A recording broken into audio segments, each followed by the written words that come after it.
Imagine un instant cette sensation. Tu la connais. Tout le monde la connaît. C'est la dernière nuit du Ramadan. Tu es là, peut-être les yeux humides, le cœur plein d'une paix que tu n'arrives pas vraiment à décrire avec des mots. Tu as prié, tu as pleuré, tu t'es rapproché d'Allah d'une façon que tu n'avais pas connue depuis longtemps. Et dans ce moment précis, tu te fais une promesse. Une promesse sincère. Tu te dis que cette fois c'est différent. Que tu vas garder cet élan. Que tu vas continuer à prier la nuit, à lire le Coran chaque matin, à surveiller ta langue, ton regard, tes pensées, ton cœur. Tu le dis vraiment, tu le ressens vraiment. Il n'y a pas de mensonge dans ce moment-là. Et puis les jours passent. 1 semaine, 2 semaines, 1 mois. Et doucement, sans même que tu t'en rendes compte, sans même que tu aies pris une décision consciente, tu es redevenu exactement la même personne qu'avant le premier jour du Ramadan. Les mêmes habitudes, les mêmes réflexes, le même éloignement. Et cette réalité fait mal. Pas parce que tu es hypocrite, pas parce que tu es mauvais, mais parce que tu ne comprends pas pourquoi ça recommence à chaque fois. Et c'est exactement ce dont on va parler aujourd'hui. Pas avec des jugements, pas avec de la culpabilisation, mais avec une honnêteté totale et une lumière tirée directement du Coran et des enseignements du prophète Muhammad. Paix et salut sur lui. Parce que la réponse existe. Et elle va peut-être changer définitivement ta relation avec ta propre foi. Si cette chaîne t'apporte de la lumière dans ton quotidien, abonne-toi maintenant, active la cloche, laisse un like et partage cette vidéo avec quelqu'un qui en a besoin. Ton geste simple peut toucher un cœur que tu ne connais même pas. Commençons par poser la vraie question. Pas la question de surface. La vraie. Pourquoi est-ce que le Ramadan nous transforme autant pendant 30 jours et pourquoi est-ce que cette transformation disparaît si vite après? Et pour répondre à cette question honnêtement, il faut d'abord comprendre quelque chose que beaucoup de gens ignorent complètement. Le Ramadan n'est pas qu'un mois de spiritualité. Le Ramadan est un environnement complet et total qui a été conçu par Allah pour te porter. Et l'environnement change absolument tout dans le comportement humain. Pendant ce mois, chaque élément de ton quotidien pousse dans la même direction. Les mosquées sont pleines à chaque prière. Ta famille se lève avec toi pour le souhour. Les réseaux sociaux sont inondés de rappels islamiques. Les conversations autour de toi changent de nature. La nourriture est retardée, ce qui force naturellement ton corps et ton esprit à une forme de discipline. Et par-dessus tout cela, il y a quelque chose d'encore plus profond. Les chaînes du shaitan sont brisées selon ce qu'a rapporté le prophète Muhammad, paix et salut sur lui. Tu n'es pas seul à nager dans ce courant. Le mois entier te porte, la communauté entière te porte, et alors forcément tu avances. Forcément tu te sens différent. Forcément tu pleures pendant le tarawih et tu ressens cette douceur dans ton cœur que tu n'arrives pas à expliquer. Mais voilà la question que presque personne ne se pose vraiment. Est-ce que c'est toi qui as changé profondément ou est-ce que c'est l'environnement qui t'a changé temporairement? Et cette distinction n'est pas une question rhétorique. C'est la clé de tout ce qu'on va explorer ensemble aujourd'hui. Parce que quand le 1er de Shawwal arrive, l'environnement s'effondre en une nuit. Les mosquées se vident comme si quelqu'un avait appuyé sur un interrupteur. Les conversations reprennent leur cours ordinaire. Les chaînes du shaitan sont relâchées. Et toi, tu te retrouves seul, face à tes anciennes habitudes, face à tes anciens cercles, face à tes anciens réflexes qui t'attendent patiemment comme de vieux compagnons qui savent que tu vas revenir. Et si pendant ces 30 jours, tu n'as fait que suivre le courant collectif sans construire quelque chose de solide et d'ancré à l'intérieur de toi, alors ce courant disparu, la gravité reprend ses droits et tu reviens à ta position de départ. Ce n'est pas de la faiblesse morale, ce n'est pas un défaut de caractère, c'est de la physique spirituelle. Et comprendre cela change tout dans la façon dont tu vas aborder non seulement le prochain Ramadan, mais chaque jour de l'année qui le précède. Pense à cette image. Imagine quelqu'un qui n'a jamais couru de sa vie et qui décide de participer à un marathon. Le jour de la course, il se lève tôt, met ses chaussures, porté par l'énergie de la foule, l'ambiance, l'adrénaline collective. Il commence fort, très fort même. Les premiers kilomètres, il se sent invincible. Et puis, à mi-parcours, ses jambes commencent à trembler. Sa respiration devient chaotique. Son corps envoie des signaux d'alarme que sa volonté ne peut plus ignorer. Parce que la volonté seule ne peut pas remplacer des mois d'entraînement. Le corps n'a pas été construit pour tenir cette distance sans préparation. Le Ramadan, c'est ce marathon. Et les 11 mois qui le précèdent, c'est l'entraînement. La plupart d'entre nous vivent le marathon avec une ferveur absolue, mais négligeant complètement l'entraînement qui devrait le précéder et le suivre. Et puis on s'étonne de s'essouffler. On s'étonne de tomber. Mais la vraie question n'est pas pourquoi on tombe. La vraie question est pourquoi on ne s'est pas préparé à tenir debout. Le prophète Mohammed, paix et salut sur lui, a dit quelque chose qui devrait résonner au plus profond de toi si tu prends le temps de vraiment l'entendre.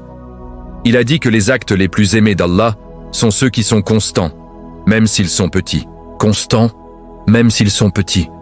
Prends le temps de ressentir le poids de cette phrase. Allah ne te demande pas de maintenir l'intensité émotionnelle du Ramadan pendant toute l'année.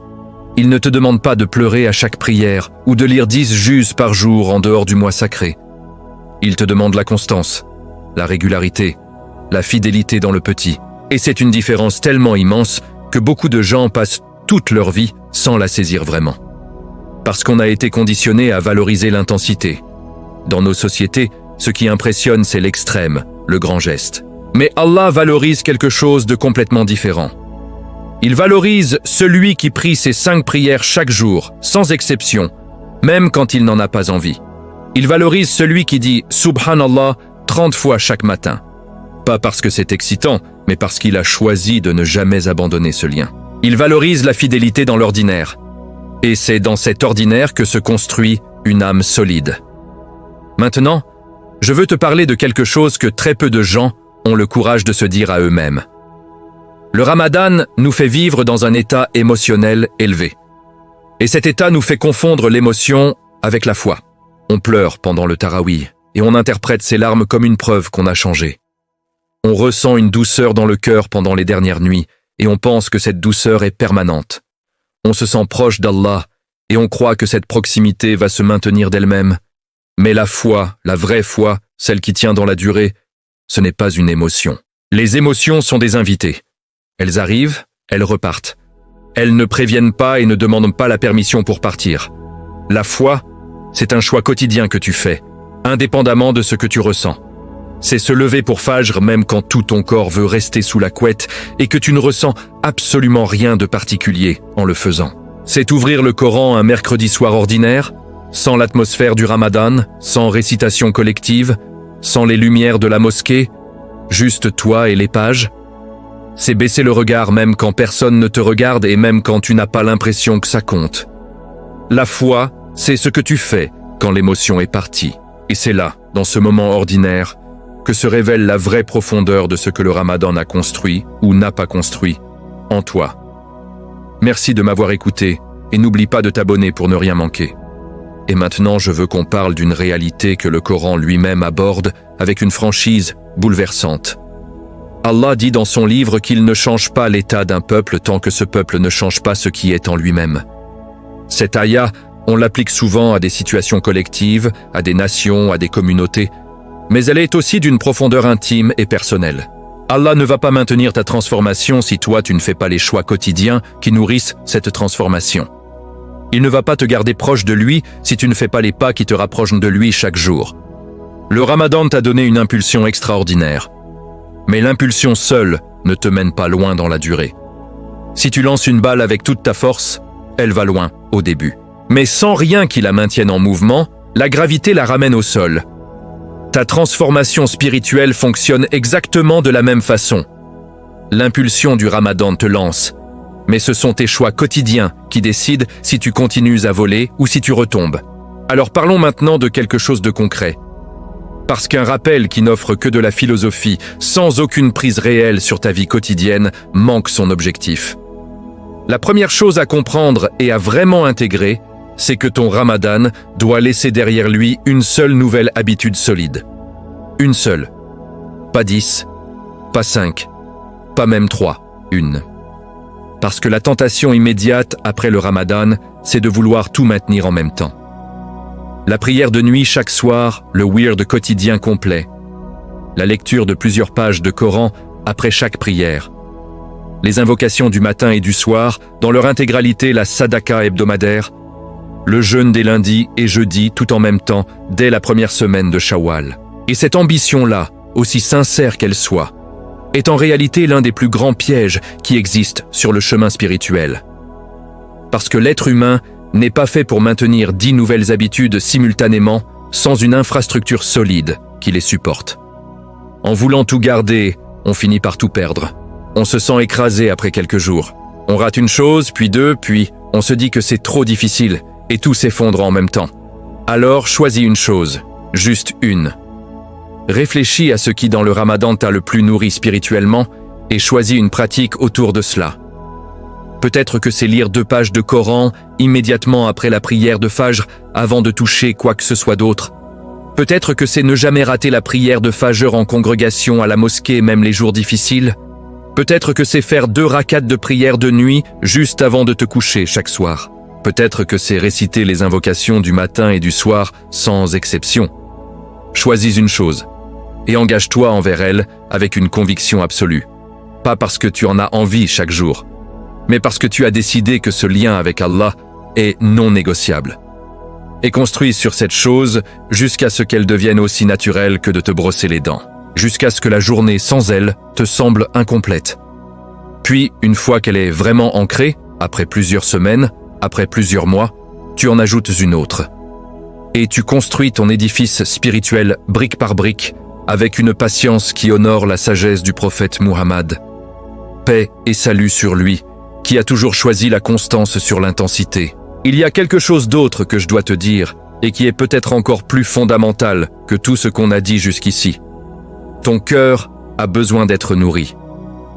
Pas abondamment une fois par an pendant 30 jours, régulièrement. Chaque jour. Même un peu. Parce qu'un cœur qu'on ne nourrit pas se durcit.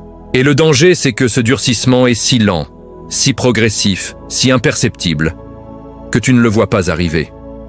Ce n'est pas comme une lumière qui s'éteint d'un coup.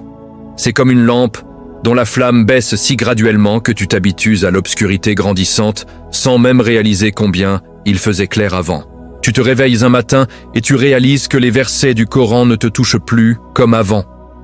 Que la prière est devenue une série de mouvements mécaniques que tu accomplis parce que tu dois les accomplir. Que le rappel de la mort ne crée plus aucune sensation dans ta poitrine. Que tu peux écouter un rappel islamique et ne rien ressentir. Et là, tu te demandes ce qui s'est passé. Ce qui s'est passé, c'est que tu as laissé ton cœur sans nourriture pendant trop longtemps. Et la bonne nouvelle, c'est qu'un cœur qui s'est durci peut se ramollir à nouveau. Un cœur qui s'est éteint peut se rallumer. La porte du retour vers Allah est toujours ouverte. Toujours. Peu importe combien de temps tu as été absent. Et la nourriture du cœur a un nom précis dans notre tradition. C'est le dhikr, le rappel d'Allah. Et je ne parle pas forcément d'heures de méditation assis en silence. Je parle de moments conscients dans ta journée ordinaire où tu reviens à Allah intentionnellement. Le matin quand tu ouvres les yeux, avant même de regarder l'écran de ton téléphone, avant de vérifier tes messages, avant de voir ce que le monde a produit pendant ta nuit, tu dis « Alhamdulillah ». Tu prends une seconde pour réaliser que tu as été ramené à la vie par Allah et que cette journée qui commence est un cadeau que beaucoup n'ont pas reçu. Dans ta voiture entre 2 rendez-vous, au lieu de mettre de la musique par réflexe, tu récites « Subhanallah, Alhamdulillah, Allahu Akbar ».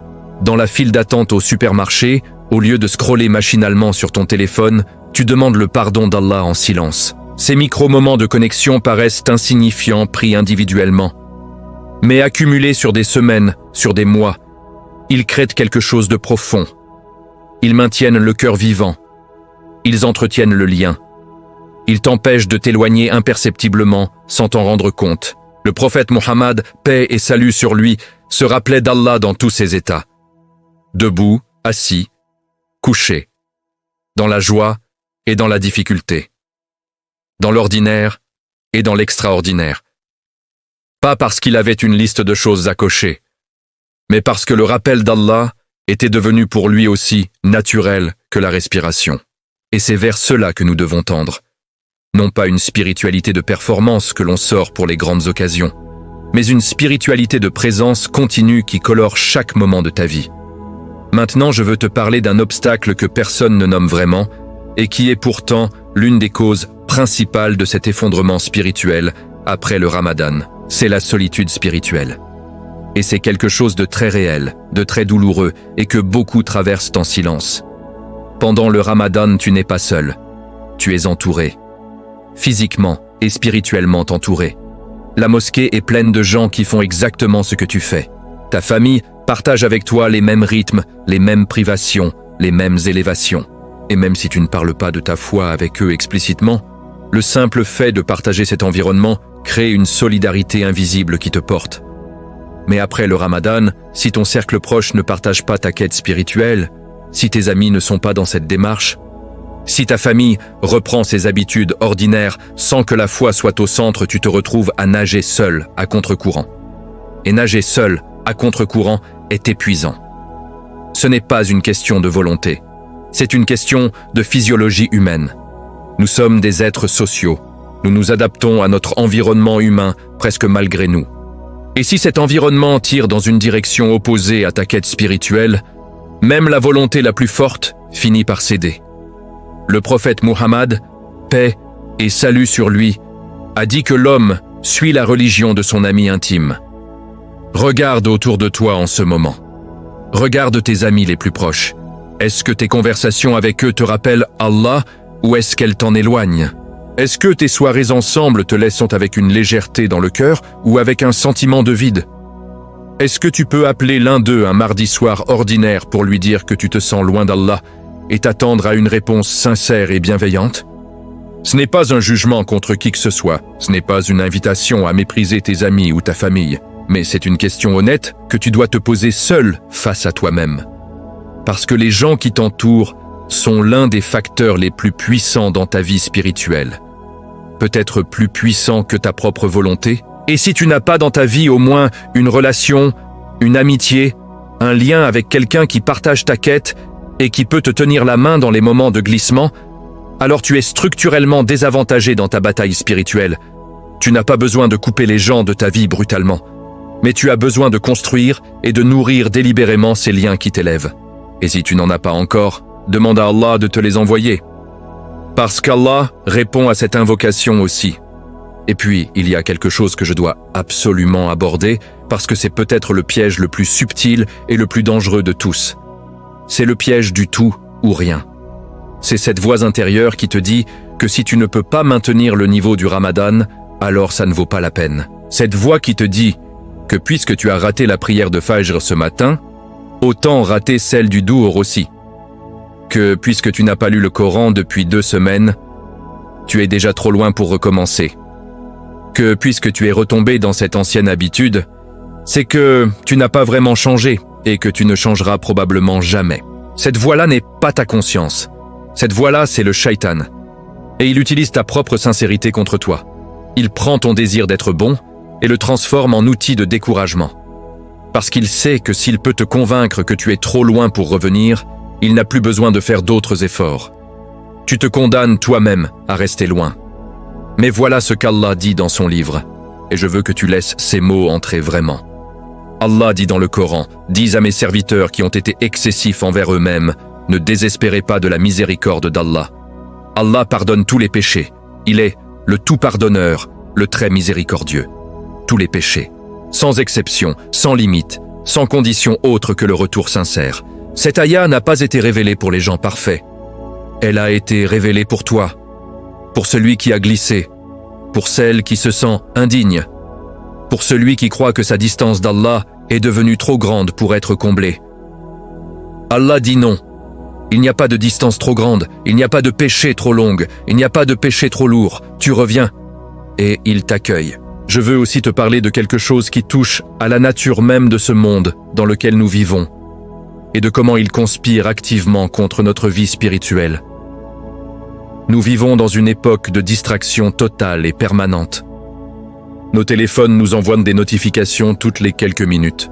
Les plateformes sur lesquelles nous passons des heures ont été conçues par des équipes entières d'ingénieurs et de psychologues dont le seul objectif est de capturer ton attention et de ne plus la lâcher. Le divertissement est disponible 24 heures sur 24 sans aucun effort de ta part.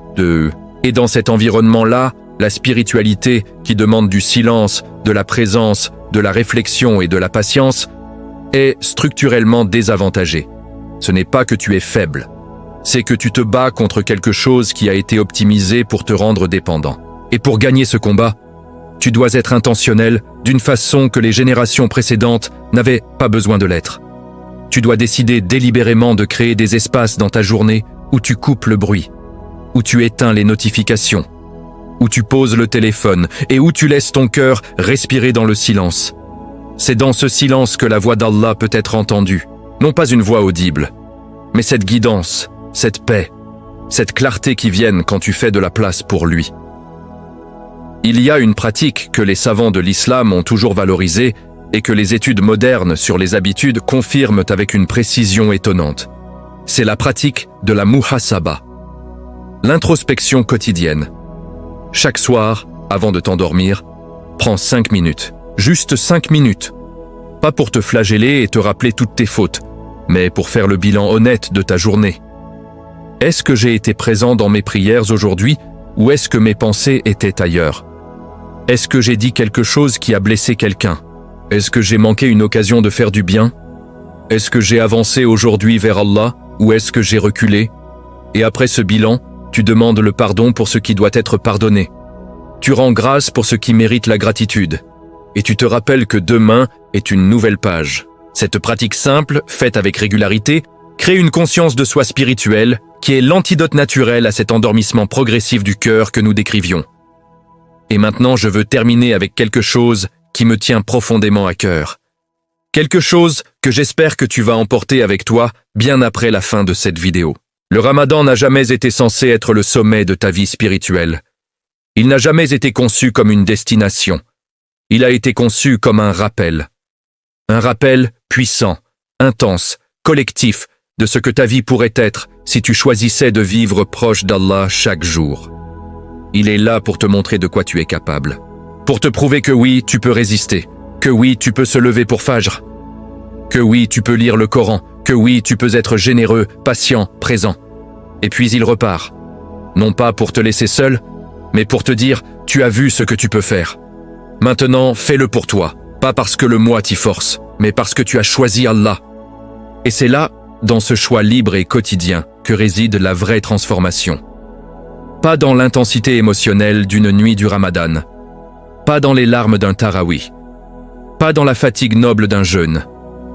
Mais dans ce moment ordinaire d'un mercredi matin où tu te lèves pour Fajr sans aucune pression extérieure, sans aucune récompense sociale, sans aucun témoin autre qu'Allah. C'est là que tu lui dis sans mots que tu as vraiment choisi.